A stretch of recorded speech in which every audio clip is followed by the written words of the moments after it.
आप बिरचियो पुरोहित रूपा, परे उजाई तेहि सेज अनुपा। जागे उरिपन भय बिहाना, देखी पवन अति अचरज माना। मुनि महिमा मन महु अनुमानी, उठे कहि तेहि जानन रानी। कानन गयउ बाजी चढ़ते ही, उर नर नारी न जाने करे जाम जुग भूपति आए आवा। घर घर उत्सव बाज बधावा, उपरोहित ही देख जब राजा। चकित बिलोक सुमिरि सोई काजा, जुग समनि पहि गए विनती। कपटी मुनि पद रहमत लीनी, समय जानी उपरोहित आवा। विपहि मते सब कहि समुझावा, निपहर से पहिचानी गुरु। ब्रह्म बस रहा न चेत, परे तुरत सत सहस बरा।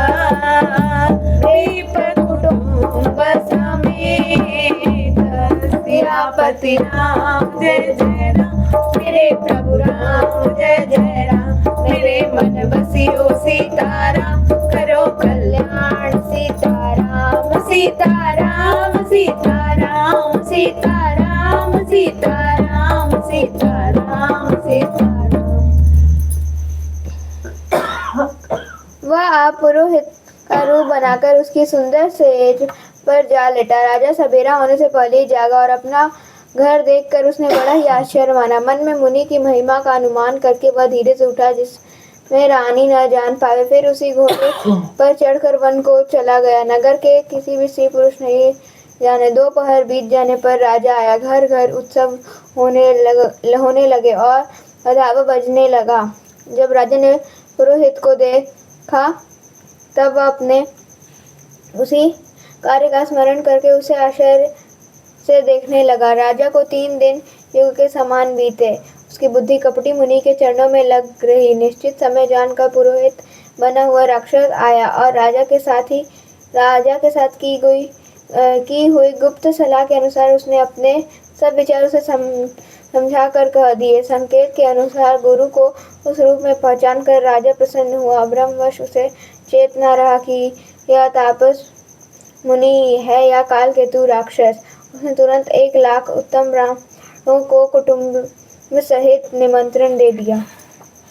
उपरोहित जिमनार बनाई, सरस चारि विधि जसु श्रुत गाई। मायामय तेहि कीन रसोई, व्यंजन बहु गनि सकहि न कोई। विविध प्रियन करि आमिष राधा, तेहि महु विप्रमासु कर साधा।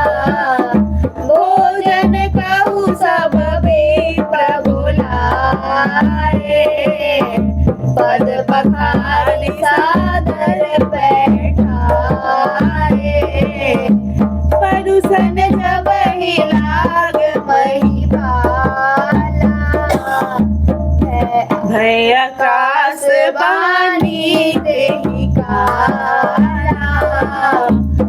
विप्रवृंद उठी उठी गृह जाऊं, है बड़ी हानि अन्न जनि खाऊं, भयउ रसोई भूसुर मासु, सब द्विज उठे मानि दे स्वासु, भूप सकल मति मोह, भूप विकल मति मोह भुलानी, भावी बसन आव मुख बानी,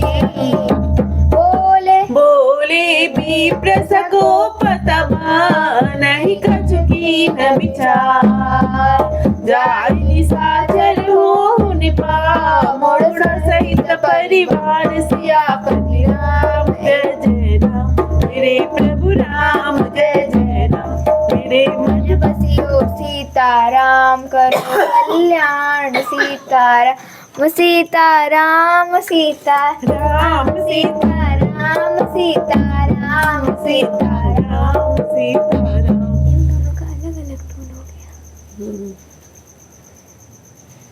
पुरोहित ने 6 रस और 4 प्रकार के भोजन जैसा कि वेदों में वर्णन है बनाए।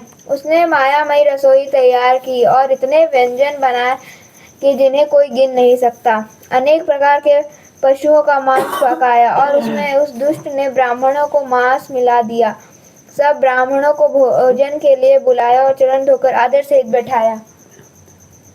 ज्यों ही राजा परोसने लगा, उसी काल केतु में आकाशवाणी हुई, हे ब्राह्मणों, उठ कर अपने घर जाओ, अन्न मत खाओ, इसके खाने में बड़ी हानि है। रसोई में ब्राह्मणों का मांस बना है। आकाशवाणी का विश्वास मानकर सब ब्राह्मण खड़े हुए रहे, परंतु उसकी बुद्धि मोह में भूली हुई थी। होनहार वश उसके मुंह से एक बात भी ना निकली। तब ब्राह्मण क्रोध सहित बोल उठे। उसने कुछ भी विचार नहीं किया। अरे मूर्ख राजा, तू जाकर परिवार सहित राक्षस हो। छत्र बंधु ते विप्र बुलाई, कारणिये सहित समुदाई, ईश्वर राखा धर्म हमारा, जय सीत समेत परिवारा, संबत मध्यनाश तब होई, हो जलदाता नरहरि कुल को, नृप सुनि शाप विकल अति त्रासा, बहुली वन दिया आकाशा, विप्रहु शाप विचारी न दीना, नहीं अपराध भूप कछु कीना, चकित विप्र संग सुनि न भवानी, भूप गयउ जहाँ भोजन खानी, सहनासन नहीं विप्र सुवारा, फिर उराऊ मन सोच अपारा, सब प्रसंग महि सुरन सुनाई, लसित परे अवनी अकुलाई।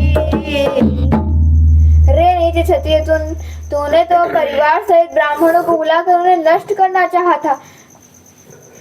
ईश्वर ने हमारे धर्म की रक्षा की। अब तू परिवार सहित नष्ट होगा। 1 वर्ष के भीतर तेरा नाश हो जाएगा। तेरे कुल में कोई पानी देने वाला तक ना रहेगा। शाप सुनकर राजा भय के मारे अत्यंत व्याकुल हो गया। फिर सुंदर आकाशवाणी हुई, हे ब्राह्मणों, तुमने विचार कर श्राप नहीं दिया। राजा ने कुछ भी अपराध नहीं किया। आकाशवाणी सुनकर सब ब्राह्मण चकित हो गए। तब राजा वहां गया जहाँ भोजन बना था। देखा तो वहां ना भोजन था, ना रसोई, या ब्राह्मण ही था। तब राजा मन में अपार चिंता करता हुआ लौटा। उसने ब्राह्मणों को तब दान सुनाया और बड़ा ही भयभीत और व्याकुल होकर वह पृथ्वी पर गिर पड़ा।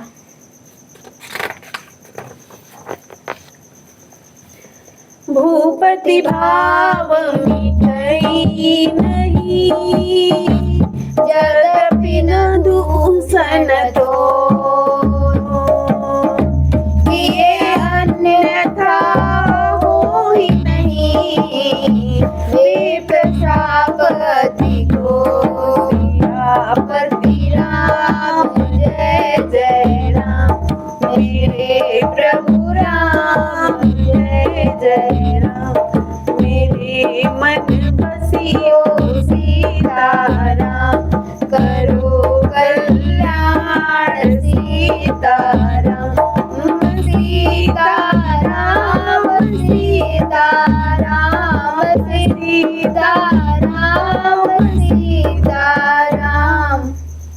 ऐसा कहकर सब ब्राह्मण नहीं, हे राजन, यद्यपि तुम्हारा दोष नहीं है तो भी होनहार नहीं मिटता। ब्राह्मणों का श्राप बहुत ही भयानक होता है, यह किसी तरह भी टल नहीं सकता। अस कही सब मही देव सिधाए, समाचार पुरयोगन पाए, सोचहि दूषण दैवहि देहि, विरजत हंस काग किय जेहि, उपरोहित ही भवन पहुँचाई, असुर ताप सही खबर जनाई, तेहि कल जहाँ तहाँ पत्र पठाए, सजी सजी सेना भूप सब धारे, घेरिन नगर निशान बजाई, विविध भांति निज होई लड़ाई, जूझे सकल सुभट करी करनी, बंधु समेत परऊ निपधरनी, सत्य केतु कर को नहीं भाषा, विप्रशाप किम होई आशा,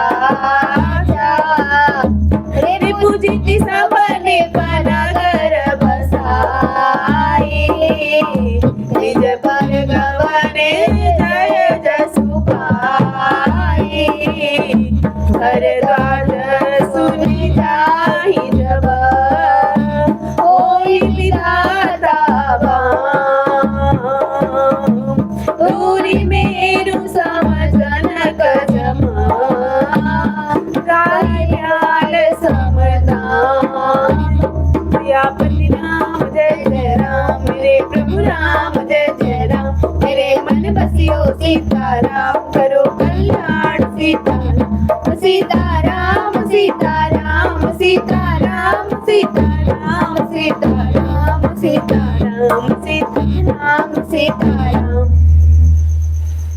ऐसा कहकर सब ब्राह्मण चले गए। नगर वासियों ने जब यह समाचार पाया तो वे चिंता करने और विधाता को दोष देने लगे, जिसने हंस बनाते बनाते कौवा कर दिया, ऐसा पुण्य आत्मा राजा को देवता बनाना चाहिए था, सो राक्षस बना दिया। पुरोहित को उसके घर पहुंचाकर असुर काल केतु ने कपटी तपस्वी को खबर दी। उस दुष्ट ने जहां तहां पत्र भेजे, जिससे सभी वैरी राजा सेना सजा सजा कर चढ़ दौड़े और उन्होंने डंका बजाकर नगर को घेर लिया। नित्य प्रीति अनेक प्रकार की लड़ाई होने लगी। प्रताप भानु सब योद्धा शूरवीर को करनी करके रण में जूझ मारे। राजा भी भाई सहित खेत रहा। सत्यकेतु के कुल में कोई नहीं बचा। ब्राह्मणों का शाप झूठा कैसे हो सकता था। शत्रु को जीत कर नगर को फिर से बसाकर सब राजा विजय और यश पाकर अपने अपने नगर को चले गए। याज्ञवल्क्य की कहते हैं, हे भरद्वाज सुनो, विधाता जब जिसके विपरीत होते हैं तब उसके लिए धूल सुमेरु पर्वत के समान भारी और कुचल डालने वाली पिता यम के समान काल रूप और रस्सी सांप के समान काट खाने वाली हो जाती है। काल पाई मुनि सुनी सोई राजा, भयउ निशाचर